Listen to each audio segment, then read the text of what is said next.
we're not driving the process. We're reacting to yes. someone's stress. And also we're like, oh my gosh, well, we need the work anyway. It's so great. Okay, I'll get a proposal together today. Instead of just having the power and confidence to be like, hold on, like, let's take a breath. Welcome to the Smart Gets Paid podcast with me, Leah Niederthal. I help women land higher paying clients in their independent consulting businesses, but I've never been a salesperson. My background is in corporate marketing, and when I started my first consulting business, I learned pretty quickly that it's about 1,000 times harder to sell your own stuff than it is to sell someone else's. So I taught myself how to do it, and I created the sales approach that I now share with my clients so they can feel more comfortable in the sales process, get more of the right clients, and get paid way more for every client contract. So whether your client contracts are $5,000, $100,000, or more, if you want to work with more of the clients you love, do more of the work you love, and get paid more than you ever thought you could, then you're in the right place. Let's do it together. Thanks for tuning in, and don't forget to rate, review, and share. Hey there, Leah here, and thanks for tuning in. I hope that wherever you're listening to this, wherever you are right now, you're having a great week, making some good progress on your business, and taking some time for you. So when I was younger, I was always convinced that if I talked about something exciting before it happened, that I would jinx it. Like even just mentioning whatever I was really excited about felt like I was sort of testing the universe. And this is even before I knew the phrase testing the universe. Like I was inviting the universe, to throw a wrench in the plan. Like if I was looking forward to a sleepover or a family trip, I would keep it to myself because I knew somehow that if I said it out loud, then it wouldn't happen. Either it would get canceled or rescheduled or just sort of fall through. So I would keep quiet, holding my breath and just waiting for things to actually happen. And that feeling, that sort of superstition stayed with me my whole life. And when I got older and started my consulting business, that same feeling, that same superstition was there. I felt like if I had a potential new project or a promising conversation with a potential client, and if I got excited about it, and especially if I mentioned it to someone, then I would jinx it. It seemed like the minute that I shared it, something would shift. Like maybe the project would get pushed or canceled, or someone on their team would decide to take it in an entirely new direction. So I'd end up, holding my breath all over again, basically being superstitious about letting myself get too excited too soon. But now, with a bit more age and a whole lot of learning about the sales process, I realized that superstition was just that, superstition. Holding my breath didn't make a client say yes, and staying quiet didn't keep something from falling through. Because it's true, there is a lot that happens between that first contact with a new client and then when clients actually say yes, and like lots of twists and turns. And just because you get that first reach out or referral or have an amazing conversation with a client who really does need your help, it doesn't mean they'll always say yes. Because again, between that first contact and the final agreement, there's a lot of room for twists and turns and changes of direction. But before I knew that, and before I knew how to manage and navigate all of that, I was holding my breath, so to speak, because I felt powerless to influence these things.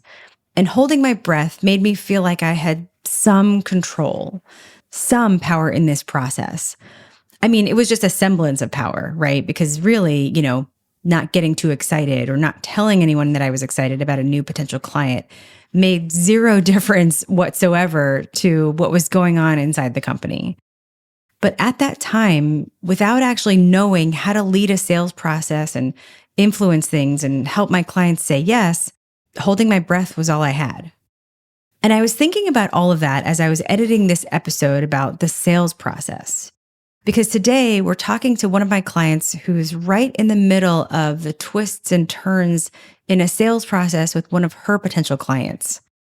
The woman I'm talking to is a nonprofit consultant who helps her clients raise millions of dollars. And right now, in this conversation, she's talking to a client who's really interested in working with her. And it seems like, all systems go. But then her main contact tells her that they're going to pause because of some internal shifts. So in the call you're about to listen to, we're going to talk through how she can respond to that shift, how to prevent situations like this from happening, and how to really understand what's going on so she can reclaim some control in a situation that feels outside her hands. So here's what you're going to hear in this episode. You're going to hear what to say when a potential client throws a wrench or a delay into the sales process. You're going to hear how to think about and really interpret changes like this when they come up.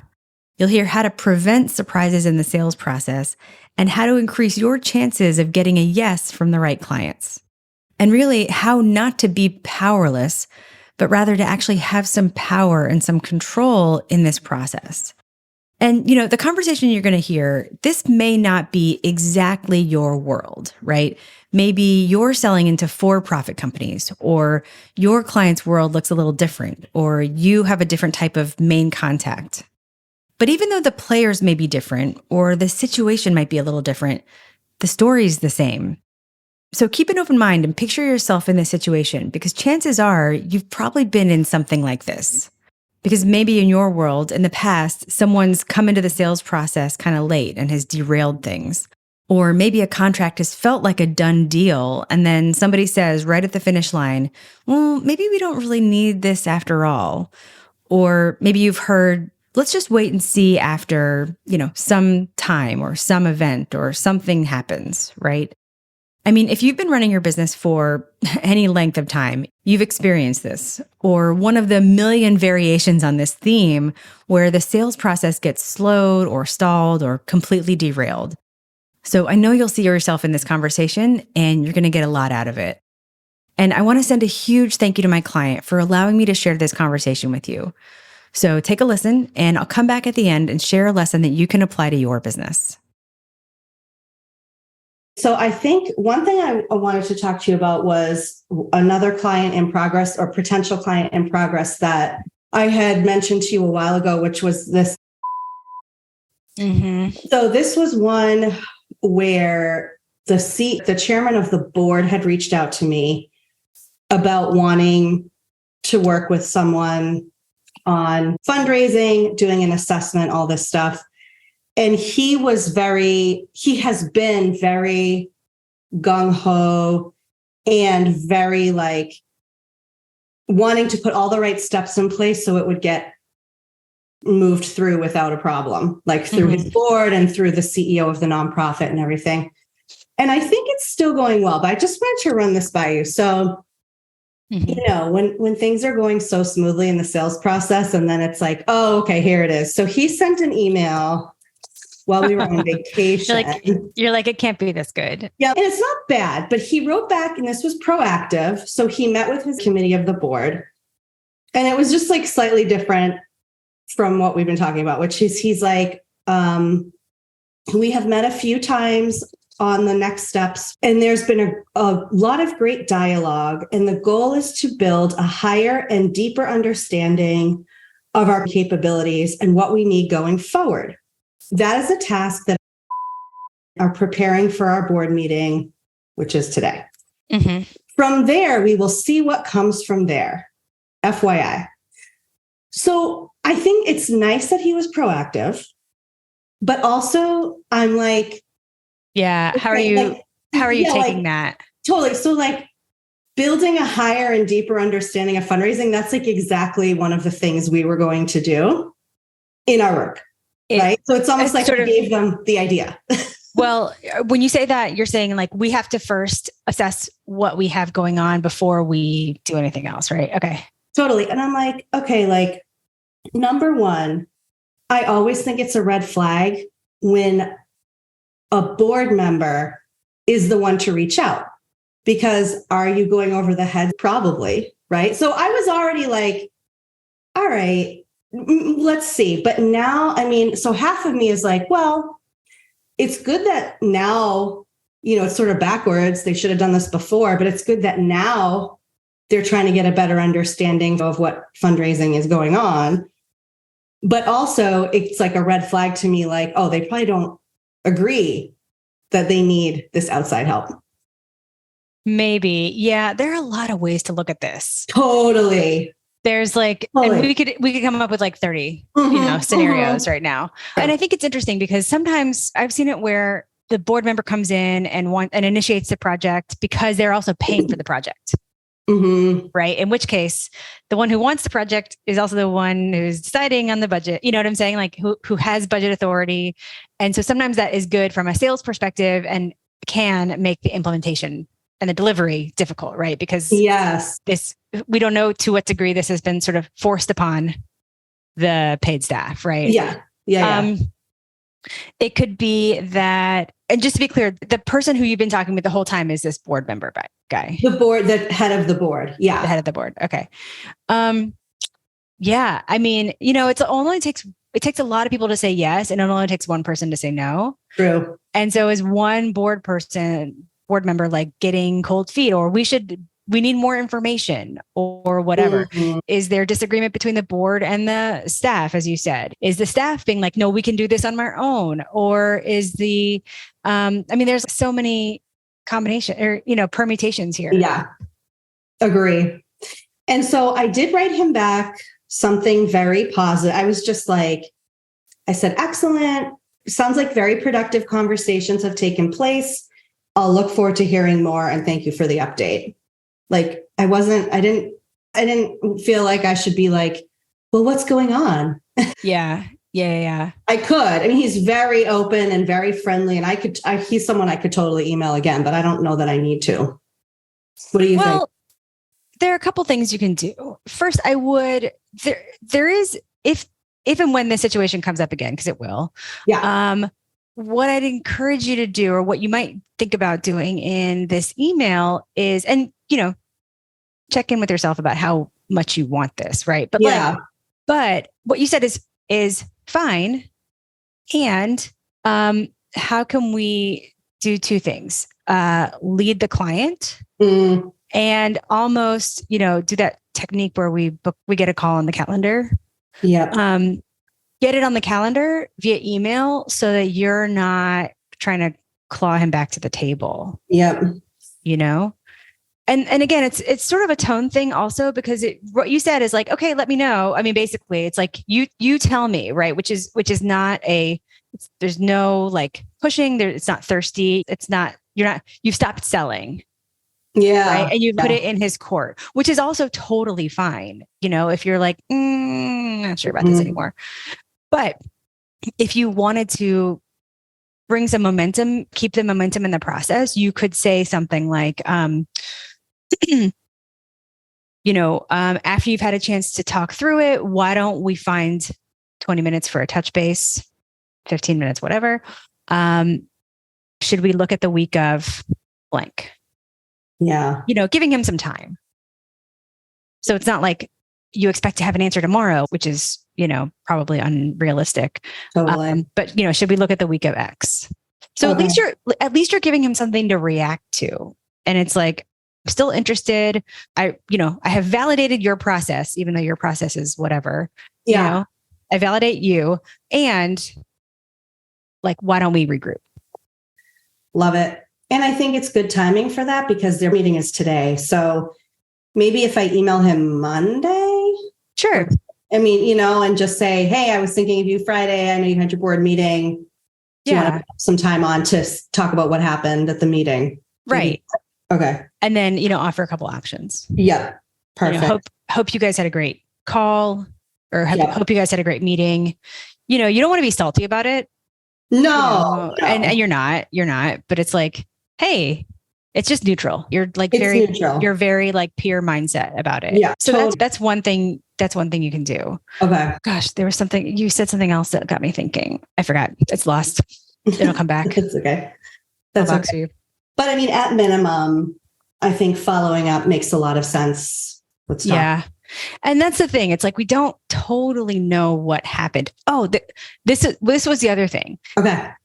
If it comes up again or another situation, you can always do two things. You can number one, bring in your expertise or position yourself as an expert and offer to help. So the way that might sound is like, totally makes sense. What we've seen is that sometimes it helps to have like a unbiased third party helping, like sort of facilitating some of these conversations? Would it help if we came in and maybe guided a discussion around this? So it's almost like an Etsy kind of?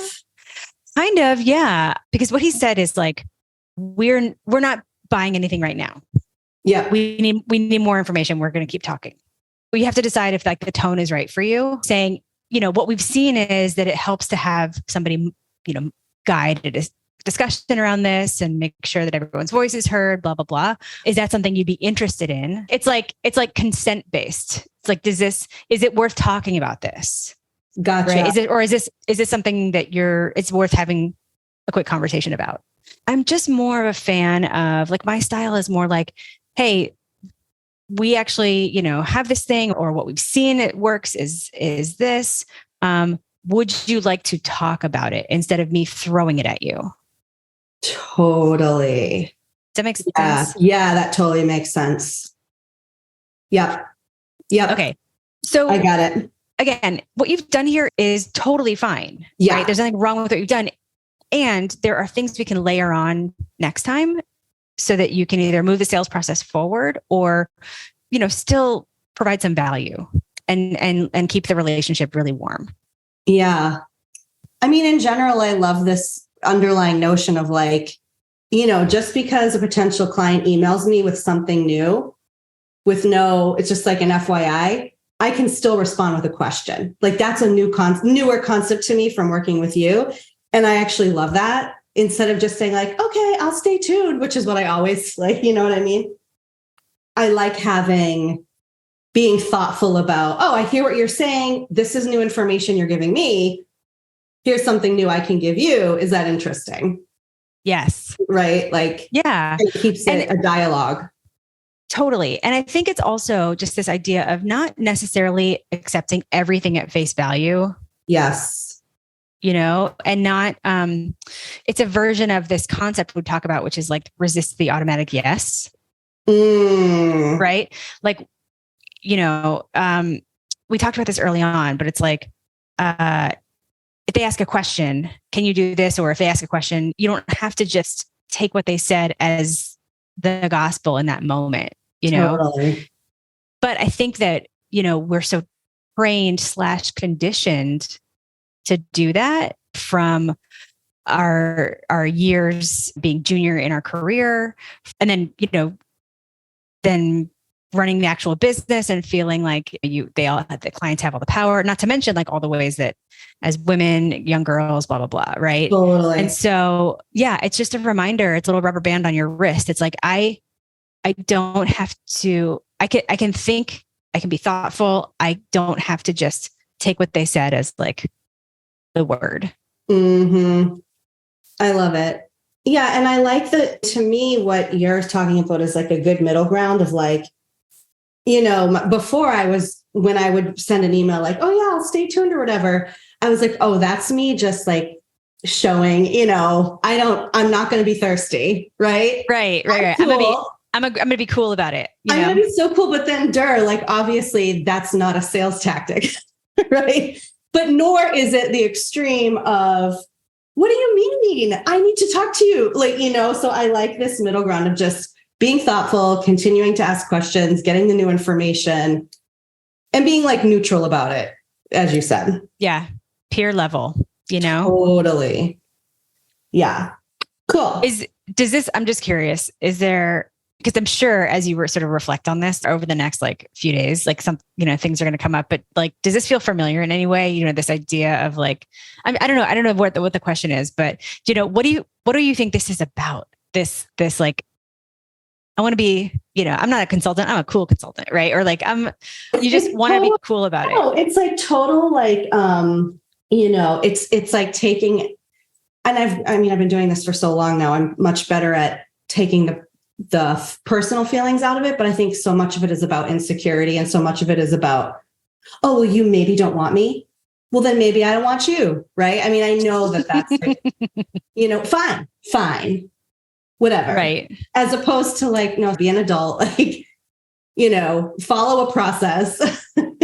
Well, there's that. And also, I think a little bit of that came out at the very beginning, which is like, when the board member is the one leading the process, that's a red flag, like period. Yes. Which again, it could be a red flag. It just could be a dynamic that, we just don't have all the information about.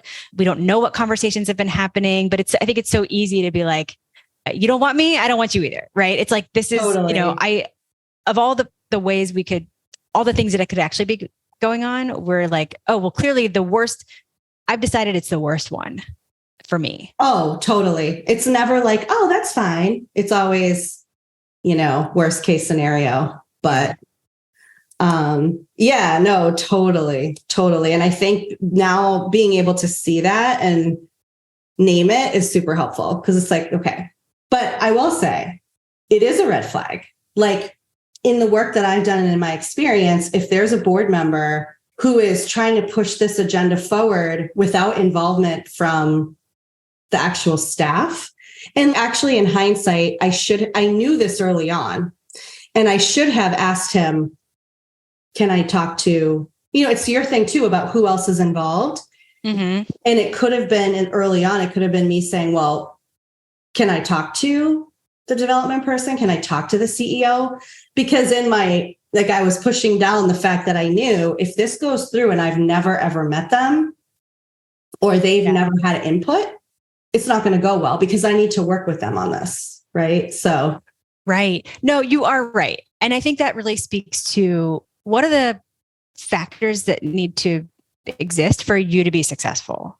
And that's not a sales process problem, like a random red flag has been inserted. That's a discovery problem, as you said. Totally. And I think that, the way I want to encourage you to think about it is, and this is a subtle shift, but remember how we talked about make it so? Yes. Right. That concept of make it so, where however you decide you do things is how you do things. And so instead of saying something like, can I talk to the board? Or I'm sorry, what did you say? Can I talk to the staff? Right? How can we make it so? Our process is that we'd love to talk to 2 to 3 staff people or whatever, to be that specific. But are you asking permission or are you leading the process? Mm-hmm. And I would want you to lead the process. Does that make sense? Yeah, totally. It's not like, oh, is it okay if I meet them it's like, no, as part of our process, these are the roles we need to speak with before we sign or before we move forward. Totally. Right? And you can even use that, in some cases, like you can slow the process down. Mm-hmm. Because let's say that they come in super hot and you guys are super excited because they're ready to go and they have the budget and all of this. And then you find out like, oh, wait a minute, none of the staff is on board with this. Yeah. On the surface, that would have been a great new client, quote unquote, because it was a fast yes, but it would have benefited the process to actually slow it down and have a conversation or set of conversations. Yeah. And I feel like when the process is like hot and heavy like that, and I get a little anxious, and I think that's part of it, is I'm like, wait a minute, they're excited and they seem great and I want the work, but I feel rushed. Right. And I don't think I always identify that as like a possibility to say, you know what, this is super exciting. Let's take like a couple steps. Let's take a pause and talk about our process. Yeah, totally. Yeah. Like, so glad, we always love working with clients who are eager to get started and have a lot of ducks in a row. Let me tell you how this typically goes for us. Mm-hmm. And you're right. I mean, coming in hot, clients that come in hot it's easy to get excited, right? Because obviously for a number of reasons. Yeah. But it's actually a red flag. Totally. Coming in hot and actually there's the podcast episode that's coming out this Sunday. She talks about that. It's a former client of mine who leads sales for what's become a mid-size agency under her, since she's been there. And she talks about like how if somebody's really red hot, like coming in hot, it's a total red flag for her, because what it says is what it says to her is that maybe the emotional buyer's journey is there, right? That's sold in. Yes. But the process buyer's journey still, that person doesn't have either insight or authority or an understanding of how to get it sold in.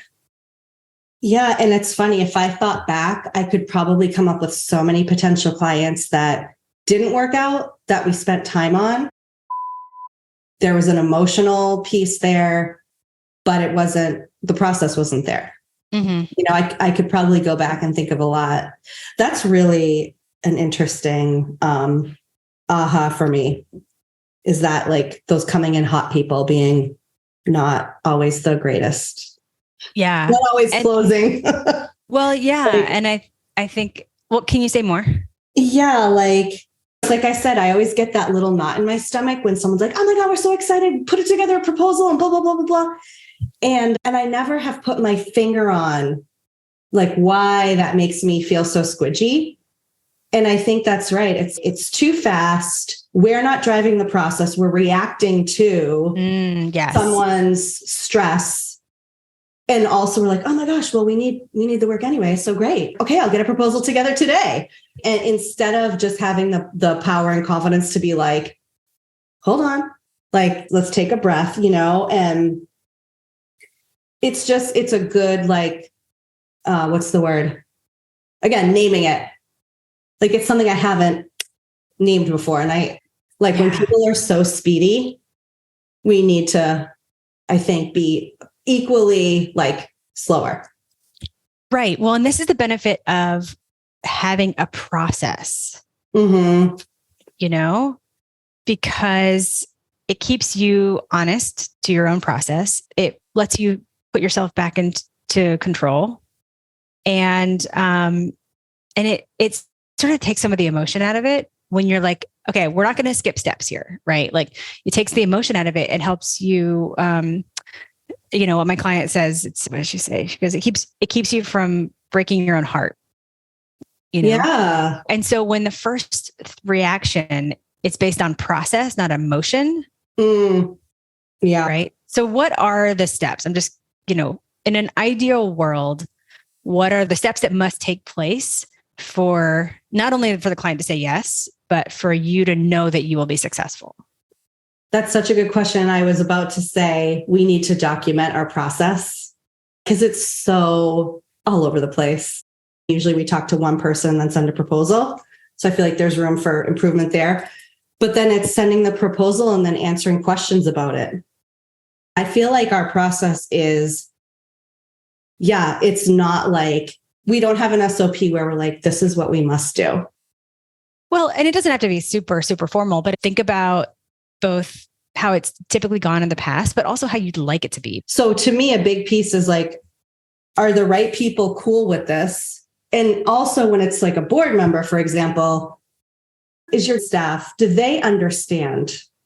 Because I don't want to, I've had situations where I go in and the staff is like, who are you?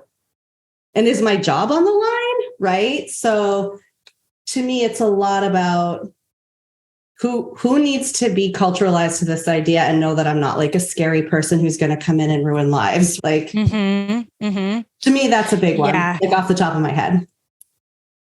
Totally. And so this is all great. What other steps so you deliver a proposal, you have a proposal review meeting. Is that, am I sort of understanding that? Correct. Yep. So we do usually 1 or 2 conversations with the same person usually. Then we send a proposal, we have a review meeting, and then usually it either gets signed and we schedule a kickoff to really go through everything, or it doesn't get signed and either we're like, trying to follow up. And sometimes, people disappear. Sometimes they get back to us with a reason why they're not signing right now. I'm trying to think of any littler step. Yeah, it's really like probably too organic, depending on prospect to prospect, Do you ever get the kickoff on the calendar before they sign? No. Oh, you guys should do that. That's next level. I like it. it's just a version of this when you get the call in the books from the meeting, from your current call. And Yes. it's the same thing. And it's an anchor point. Yeah. It's an anchor point. And then it's like part of it kind of moves into the sales process, the closing process, not the actual work. Yeah. It's like thinking about it a little differently to just. Well, it sort of pulls them instead of pushing them. Yeah. And it's just good momentum. Yeah, totally. I like that. All right. So what do you make of all this stuff? I feel like we talked through a lot. Right. I mean, I make of it. What do I make of it? I think one of my biggest takeaways is slowing the process down. I feel like that would allow more breathing space, a little more getting to know you, a little more, just a little more of everything. There's so much to get from this episode. And if you heard something in our conversation that really spoke to you, be sure to share it on LinkedIn and tag me so I can give you a shout out. So there's so much here, but I want to pull out one thing that you can apply to your business. And this episode is about what we call navigating the jungle, actually getting the work sold in. And in the sales process with any B2B client, there's a whole lot that happens between the moment that someone reaches out to us or we have a first conversation and the moment that someone says yes. And it's rarely just purely straightforward. Like the client wants it and they say yes right away and on we go. And there's a lot we can do to move the sales process forward, but a huge part of it happens inside the client's company.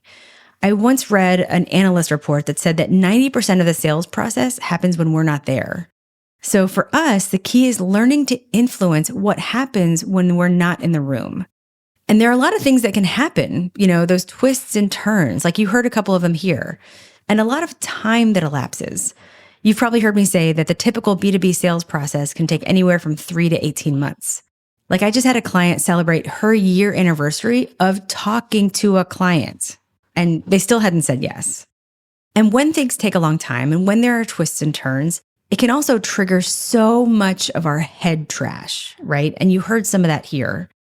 And all of this speaks to the reality of consulting, that in consulting, to actually get a consulting client, you need two things. You need people to sell to, and you need to know how to land them. Picture it like two sides of a pyramid. On the left side, you have people to sell to, the leads and the prospects that we all need.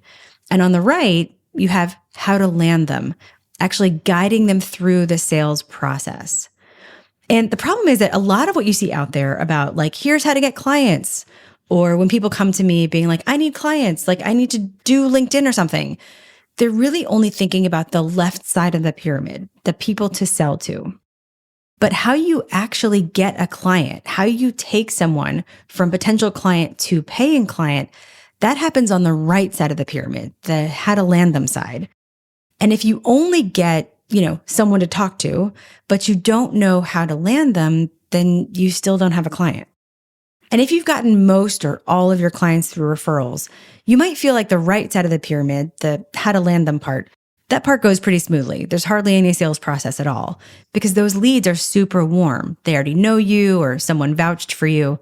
But once you start marketing your business and talking to clients who didn't work with you 5 years ago at your last job, then you actually need to know how to sell. So recognizing that to get consulting clients, you need two things, people to sell to, and you have to know how to land them. This is a major focus of our work in the Academy because we help you do both, get people to sell to and knowing exactly how to land them. Because without both, you're doing what we call fingers crossed selling. When you start talking to someone or you send a proposal and you just sort of hope they say yes. And I got to say, a lot of women consultants out there are practicing fingers crossed selling. And we want to move from fingers crossed selling to effortless selling. Not that the sales process requires no effort at all, but when we say effortless selling, it's that you know exactly what to do at every step to help your clients say yes. And so once you see the difference between people to sell to and how to land them, you can't unsee it.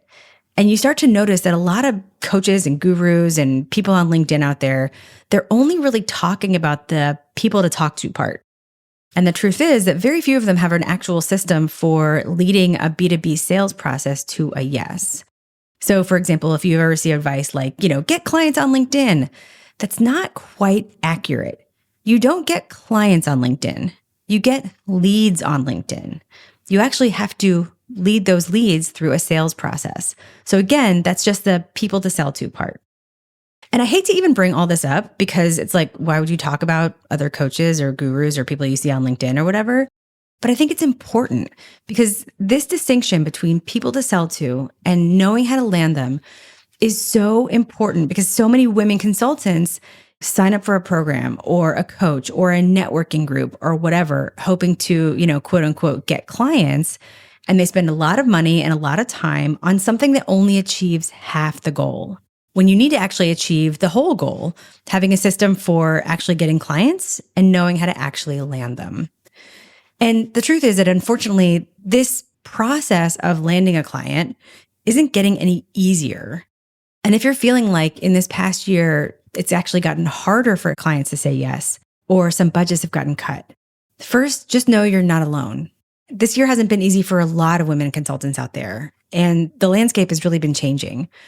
But the silver lining is that there's also a real opportunity here to hone in, to focus, and make sure you're working on what's truly going to move the needle in your business. And I mean, it's totally normal to turn to tried and true advice, the advice you see everywhere on LinkedIn. But now that you know that there are two parts to this process, people to sell to and knowing how to land them, and you have the tools to discern, you know that if the advice that you're taking is only about getting more leads and not about how to actually land clients, it's kind of like running on a treadmill. You could be moving really fast, but you're not getting any closer to achieving a goal. So to actually create momentum, we have to do both, right? Bring in the right leads and help them say yes. So here's what I want you to come away with today. Build both sides of the pyramid. Invest just as much time and energy into learning how to help clients say yes as you do in attracting new potential clients, because no one wants to be practicing fingers crossed selling. And when you're able to help clients say yes, then you're no longer just hoping for success. You're actively creating it. And that's where your real power as the driver of your business really lies, in being in control and feeling empowered and knowing that you've got this. So go out there, put some of the steps you've heard here into action, and keep building your business with intention, because you've got this. And I can't wait to see what you make happen.